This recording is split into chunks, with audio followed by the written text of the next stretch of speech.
শৰীৰত half plate মাংস নথকা ব্যক্তিয়ে হেংদাঙৰ কথা ক'লে শোভা নাপায়। এজন মানুহে এতিয়া হেংদাঙৰ কথা কৈ আছে, তেওঁলোকৰ শৰীৰবিলাক আমি অলপ লক্ষ্য কৰিছোঁ। তেওঁলোকৰ শৰীৰৰ যদি হাড্ডিটো আপুনি বাদ দিয়ে, ভালকৈ হাফ প্লেট মাংস নহয় তেওঁলোকৰ শৰীৰত। হেংদাং ল'লেও পিষ্টল ল'লেও আমি প্ৰত্যুত্তৰ কিতাপ আৰু কলমেৰে দিম। সংখ্যালঘু সমাজৰ হেংদাঙতকৈ কিতাপ আৰু কলম বেছি প্ৰিয়। মিয়াখেদা আন্দোলনটো একাংশ জাতীয় সংগঠনৰ কেৱল টকা ঘটা মাধ্যম। মদ খাবলৈ জেপত পইচা নোহোৱা হ'লে আৰম্ভ হয় মিয়াখেদা আন্দোলন। মিয়া বিতৰ্ক চলি থকাৰ মাজতে এইবাৰ মন্তব্য কৰিছে আপৰ ৰাজ্যিক সাংগঠনিক সম্পাদক আখতাৰুল ইছলাম হাজৰিকাই। আখতাৰুল ইছলাম হাজৰিকাই ইতিমধ্যে উল্লেখ কৰি কৈছে, শৰীৰত হাফ প্লেট মাংস নথকা ব্যক্তিয়ে হেংদাঙৰ কথা ক'লে শোভা নাপায়।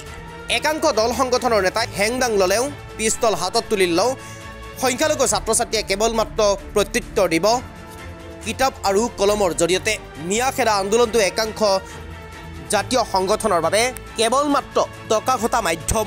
মদ খাবলৈ যেতিয়া জাতীয় সংগঠনৰ নেতাৰ জেপত পইচা নাথাকিব, তেতিয়াই আৰম্ভ কৰে এনেধৰণৰ আন্দোলন। এনেদৰে পুনৰ কটাক্ষ কৰা পৰিলক্ষিত হ'ল একাংশ দল সংগঠনৰ নেতাক আপৰ ৰাজ্যিক সাংগঠনিক সম্পাদক আখতাৰুল ইছলাম হাজৰিকাই। আনহাতে কংগ্ৰেছ সন্দৰ্ভতো মন্তব্য কৰিলে আখতাৰুল ইছলাম হাজৰিকাই। সংখ্যালঘুৰ ভোটক নিজৰ অধিকাৰ বুলি ভবা কংগ্ৰেছ আজি নিমাত। কংগ্ৰেছক লাগে মিয়া ভোট, কিন্তু বিপদৰ সময়ত লগত নাথাকে কংগ্ৰেছ। যিটো সময়ত কংগ্ৰেছে সংখ্যালঘু লোকসকলৰ ভোটক নিজৰ অধিকাৰ বুলি ভাবে, তেনে এটা সময়তেই কংগ্ৰেছে সংখ্যালঘু লোকসকল বিপদত পৰিলে কাষত থিয় নিদিয়াৰ অভিযোগ উত্থাপন কৰিলে আপৰ ৰাজ্যিক সাংগঠনিক সম্পাদক আখতাৰুল ইছলাম হাজৰিকাই। গা ধোৱা নতুন বজাৰত এই বিস্ফোৰক মন্তব্য আম আদমী পাৰ্টিৰ ৰাজ্যিক সাংগঠনিক সম্পাদক আখতাৰুল ইছলাম হাজৰিকাৰ। যে আমাৰ যিটো সময় বৰ্তমান, আমি হেংদাঙৰ প্ৰত্যুত্তৰ, হেংদাং বা অন্য কিবাৰে দিয়া প্ৰত্যুত্তৰৰ সময় নহয়।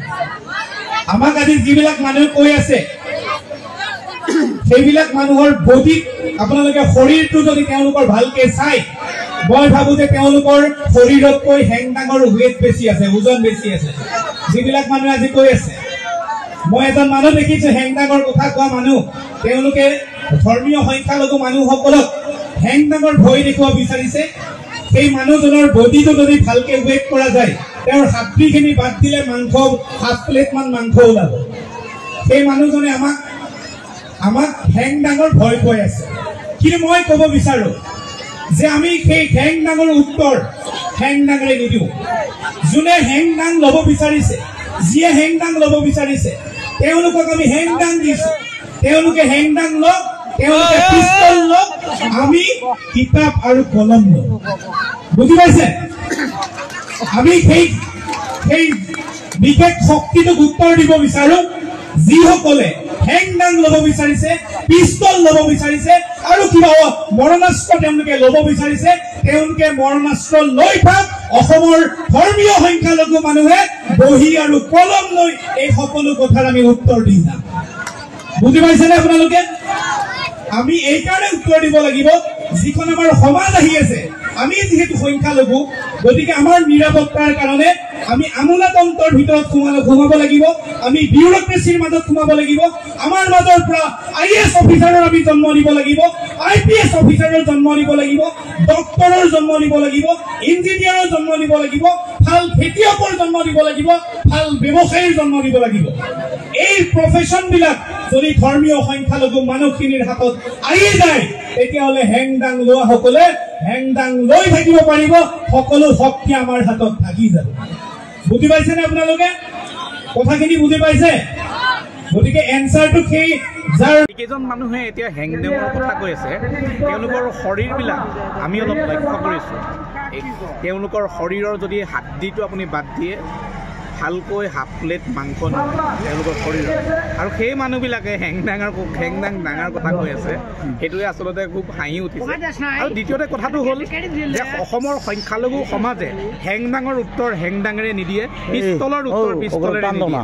আমি তেওঁলোকক হেংদাং ল'ব দিছোঁ, তেওঁলোকক আমি পিষ্টল ল'ব দিছোঁ।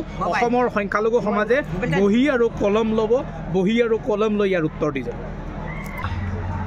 এই তথাকথিত যিবিলাক জাতীয় নেতা আছে, তেওঁলোকৰ মাজে মাজে কি হয় যে জেপবিলাক খালী হয়, তেওঁলোকৰ মদ খাবলৈ পইচা নাথাকে, তেতিয়া তেওঁলোকে পইচা যোগাৰ কৰিবৰ কাৰণে এইবিলাক উলট পালট কথা কৈ দিয়ে।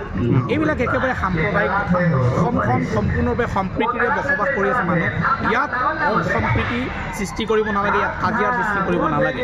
চৰকাৰক আমি দাবী উত্থাপন কৰোঁ যে এই যিবিলাক ব্যক্তি আছে যিবিলাকে সমাজখনৰ মাজত ভাগ ভাগ কৰিব বিচাৰিছে, অসমৰ যি শান্তি দৰ্জৰ পৰিস্থিতিটোক অশান্তি দৰ্জৰ কৰিব বিচাৰিছে, তেওঁলোকক বিহিত ব্যৱস্থা গ্ৰহণ কৰিব লাগে। আৰু চবতকৈ ডাঙৰ কথা হ'ল চৰকাৰে এতিয়ালৈকে কোনো ব্যৱস্থা গ্ৰহণ কৰা নাই, গতিকে এওঁলোকৰ পিছত চৰকাৰৰ হাত আছে নেকি আমাৰ সন্দেহ হয়। নাই, সেইটো খুব আচৰিতজনক কথা। আজিৰ তাৰিখত অসমৰ ধৰ্মীয় সংখ্যালঘুসকলক ইমান তুচ্ছ তাচ্ছিল্য কৰি আছে, কিন্তু এই মুহূৰ্তত বিৰোধী শক্তি হিচাপে থকা AIDF আৰু কংগ্ৰেছে যেনেকৈ ইয়াৰ বিৰোধিতা কৰিব লাগিছিল তেওঁলোকে কিন্তু বিৰোধিতা কৰা নাই।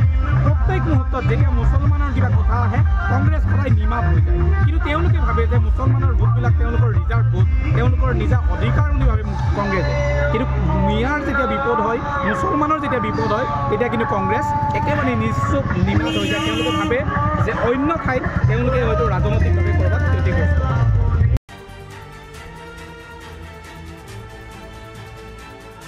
নিউজ ডেস্ক, এনি টক্স।